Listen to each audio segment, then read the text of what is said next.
我来关心中东。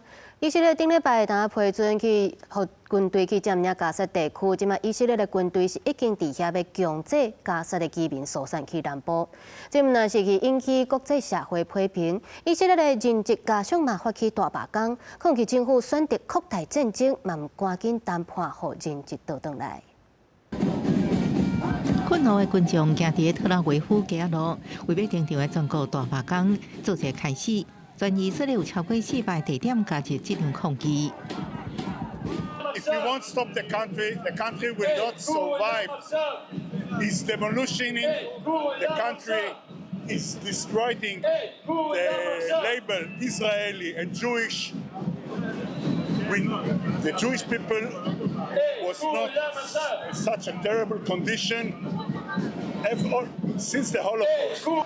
目前，哈马斯手头还有50名以色列人质，为救回人质，消灭哈马斯。顶礼拜，以色列安全内阁才批准以色列军队占领加沙市，即马已经开始有动作。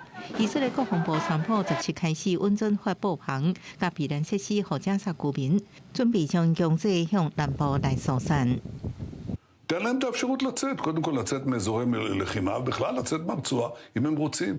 韩国国际社会甲联合国拢咧警告，这恐惊引起另外一场灾难，因为基本上过加沙已经无安全的所在，加上欠水、欠粮食，即话连来亲友的毛阿波拢无够。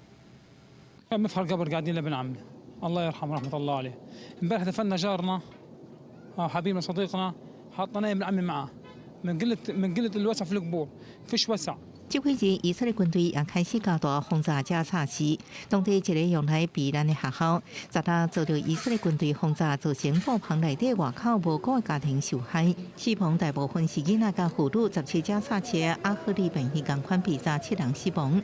根据路透社报道，美国国议已经宣布停发美元或者是美土第2非移民签证，或加沙人，今日接受真少数医疗进度签证。美国伊斯兰协会批评受伤甲得到当兵的加沙囡仔会安尼失去被救治的机会。公视新闻红如梅报道。